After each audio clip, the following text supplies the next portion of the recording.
আসসালামু আলাইকুম। ডক্টর ইউনূস সরকার যতক্ষণ পর্যন্ত আছে ততক্ষণ পর্যন্ত নানান ধরনের সন্দেহ, সংশয়, বিতর্ক থাকবেই। প্রশ্ন করতে পারেন যে আমরা অনেকে বলেছিলাম যে নির্বাচন ডক্টর ইউনূস সরকারের অধীনে হবে না বা নির্বাচন নিয়ে খেলা চলবে। খেলা তো চলেছে, সত্য কথা। এবং একথাও বলেছি যে আমরা যে সন্দেহ, সংশয় প্রকাশ করছি তা যেন মিথ্যে প্রমাণিত হয়। এবং একথাও সত্য, আমরা কিছু মানুষ যে সন্দেহ সংশয়গুলো প্রকাশ করে এসেছি, নিশ্চয়ই সেটি একটি চাপ হিসেবে কাজ করেছে। এটি তো অস্বীকার করার কিছু নেই। মানে ডক্টর ইউনূস যা যা করেছেন গত 18 মাসে, তার উপরে বিশ্বাস স্থাপনের মতন কিছুই অবশিষ্ট ছিল না আমাদের। এখন যেটি সংশয় দেখা দিয়েছে তা হচ্ছে নির্বাচিত জনপ্রতিনিধিদের সংসদ সদস্য হিসেবে শপথ নেওয়ার ক্ষেত্রে 17 তারিখ মঙ্গলবার তাদের যে সংসদ সদস্য হিসেবে শপথ নেওয়ার কথা রয়েছে, সেটি হচ্ছে নাকি সংবিধান সংস্কার পরিষদের সদস্য হিসেবে তারা শপথ নিচ্ছে। তাদের তো দুটোই একসাথে নেওয়ার কথা, কিন্তু আদতে কোনটি হচ্ছে আসলে? সংবিধান সংস্কার পরিষদের সদস্য হিসেবে তারা আলাদা শপথ নেবে এবং সংসদ সদস্য হিসেবে তারা আলাদা শপথ নেবে।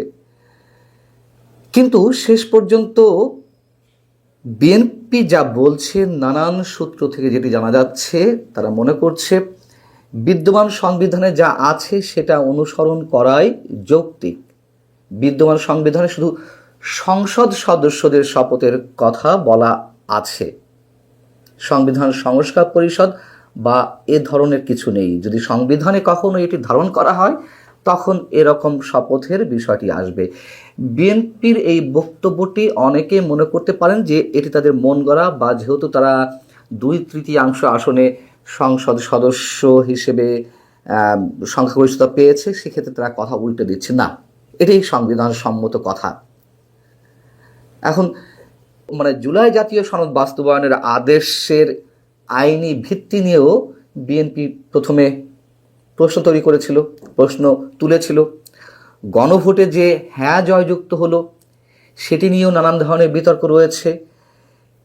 সংসদ সদস্য নির্বাচনে যে পরিমাণ ভোট কাস্টিং হয়েছে তার চেয়ে বেশি কাস্টিং দেখানো হয়েছে গণভোটে, এবং কোনো কোনো সেন্টারে 284% বেশি ভোট পড়েছে এই গণভোটের ক্ষেত্রে।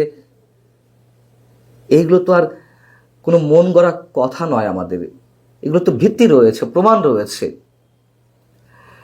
বিএনপি যেটি বলছে যে মঙ্গলবার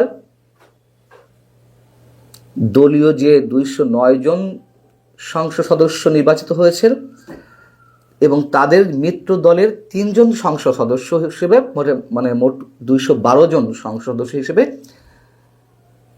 যারা শপথ নেবেন তারা সংবিধান সংস্কার পরিষদের সদস্য হিসেবে শপথ নাও নিতে পারেন। প্রথম কথাও জানাচ্ছে যে সংসদ সদস্য হিসেবে নয়, প্রথমে সংবিধান সংস্কার পরিষদের সদস্য হিসেবেই তাদেরকে শপথ পড়ানোর চিন্তা ভাবনা করছে একটি বিশেষ মহল। যদি তাই হয়, নিঃসন্দেহে একটা তুমুল জটিলতার সৃষ্টি হতে পারে। জুলাই জাতীয় সনদে থাকা সংবিধান সম্পর্কিত যে সংস্কার প্রস্তাবগুলো, সেটি 3 স্তরে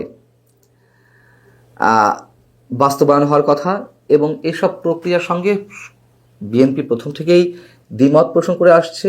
আবার জাতীয় জুলাই সনদ পূর্ণাঙ্গভাবে বাস্তবায়ন করতে হবে, সেটি আবার দাবি করে আসছে জামাত এবং এনসিপি। যেই 3 ধাপে সংস্কার প্রস্তাবগুলো বাস্তবায়ন হওয়ার কথা, সংস্কার প্রস্তাবের মধ্যে কি কি রয়েছে আপনারা জানেন।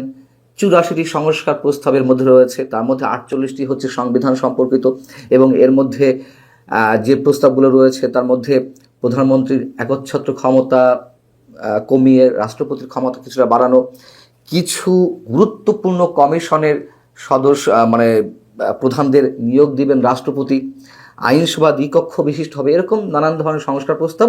সেটি নিয়েও নানান ধরনের বিতর্ক ছিল যে এতগুলো প্রশ্নের উত্তরে হ্যাঁ কিংবা নাতে দেওয়া সম্ভব কিনা।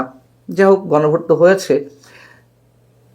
তো প্রথমটা ছিল আইনি ভিত্তি, রাষ্ট্রপতির অর্ডিন্যান্স জারির মাধ্যমে এটির আইনি ভিত্তি দেওয়া হলো।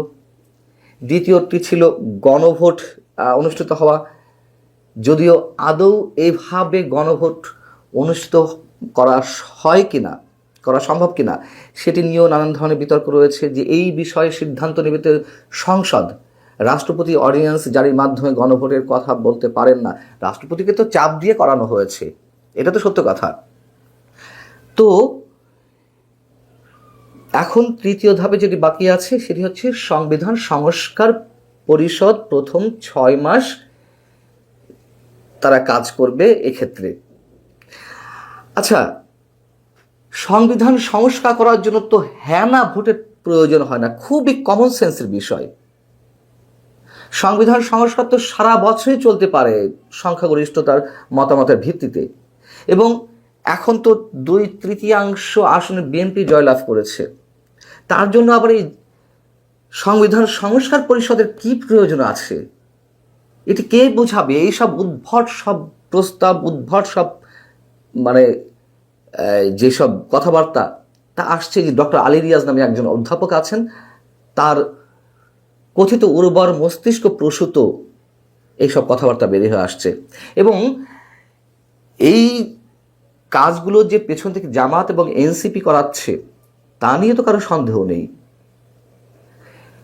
এই যে জুলাই সনদ বাস্তবায়ন নিয়ে হ্যাঁ না ভোট অনুষ্ঠিত হলো, এই গণভোট অনুষ্ঠিত হওয়া পর্যন্ত তো এনসিপি তাতে স্বাক্ষরও করেনি।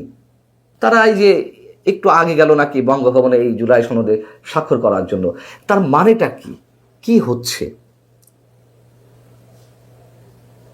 আমাদের সন্দেহ সংশয়ের যথেষ্ট কারণ রয়েছে। আবার কোন জটিলতা তৈরি হয়? সংসদ সদস্যদের শপথ যে নির্বাচনের গেজেট প্রকাশিত হয় তার 3 দিনের মধ্যে করতে হয়, তাও তো করা হলো না। শুক্রবার রাত্রে গেজেট প্রকাশিত হয়েছে, এবং কে শপথ পড়াবেন, কিভাবে পারবেন তা নিয়ে একটি জটিলতা সৃষ্টি হয়েছে। এই জন্যই বলছিলাম, ডক্টর ইউনূস সাহেব যতদিন সরকার প্রধান হিসেবে আছেন, যতদিন মানে ততক্ষণ মানুষের সম্ভবত স্বস্তির নিঃশ্বাস ফেলার জায়গা নেই।